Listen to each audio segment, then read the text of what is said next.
Hey team, welcome back. Welcome back. Thank you. Is a levy a tax?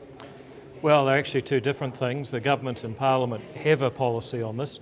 The Regulatory Standards Act sets out that a levy is something where the benefits go to the people who pay it, and in the case of the levy that's been in the news today, it is a levy. It is illegal because Simon Watts is saying it's not a levy. Well, I would direct them to the Regulatory Standards Act, which is government policy. It says that a levy is something where the beneficiaries of the levy are the ones that pay it, and those who pay are the beneficiaries. In this particular instance, you're paying a levy.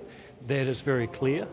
You're paying it in order that we can get some more baseload for electricity, and if you've got more baseload, you're less likely to get price spikes that cost you a lot of money. So I can see what Simon was saying, but the fact that those benefits go back to the payers actually is the definition of a levy. And I just also make the point, Chris Hipkins complaining about taxes. If the Beatles were still around, they'd make a song about him and it would be the tax man, because he wants to introduce more than any. The only reason we need to do this is because Labor and New Zealand First banned oil and gas here in New Zealand. That's why we're having to fund importing it from overseas. Winston Peters says that a levy is a tax and a tax is a levy. Is he wrong? Well, there is a specific definition that Parliament passed just a few months ago, and a levy is a levy if the beneficiaries are the people who pay for it, and the people who pay for it are the beneficiaries. I think in this case that is true. He says that this LNG levy. Households will pay that levy? Well, as I understand it, it's going to be levied on generators, and therefore households who are the suppliers of money to generators through their power bills are paying it. That is certainly true. But equally, the benefits come back. If we have more baseload capacity, we don't scrounge around and have massive price spikes when the wind's not blowing and the sun's not shining, and that actually can save people money over time. That's the justification for it. Has this been communicated poorly? Beg your pardon? Has the levy component to this initiative been communicated poorly? Well, it's not very nice. I think I'm doing a great job. By other ministers? No, I haven't seen what they've said, but I'm very clear in my economics and also the legislation that government has passed defining a levy. It's in the Regulatory Standards Act. So are your coalition colleagues Section not 9F. Are your coalition colleagues not up to tricks with the Regulatory Standards Act then?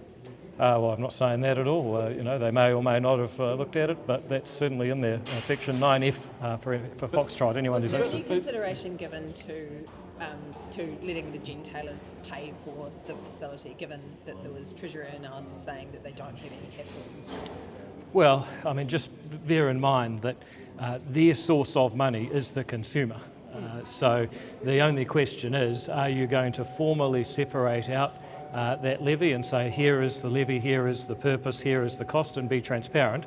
Because at the end of the day, if you think that power companies are getting money from somewhere other than you and me, then that's just not true. Well, they're also posting record profits, right? Which is also coming from people paying their power bills. So again, we are their only source of revenue. I guess could that profit not be invested into assets rather than going back to shareholders and the consumer?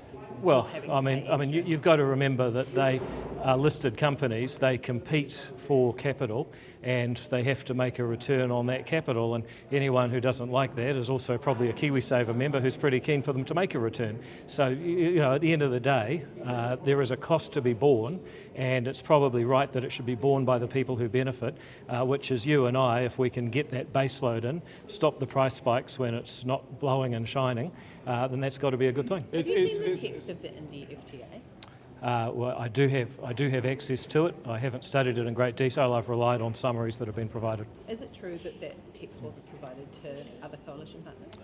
Well, it's certainly true that we've relied on summaries. It would be unusual for anybody to read a text like that when it's the job of officials to provide a summary.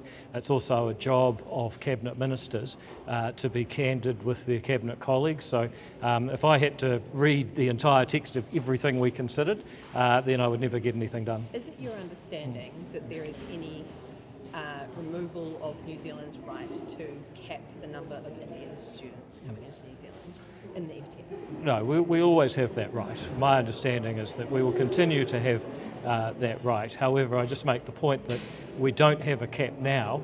We never have. and with the greatest of respect, when New Zealand first have held the balance of power, they haven't introduced one. So just to be clear, you're saying that the FTA won't restrict New Zealand from putting a cap on Indian students? No, it won't, and it will allow us to set conditions around our immigration policy.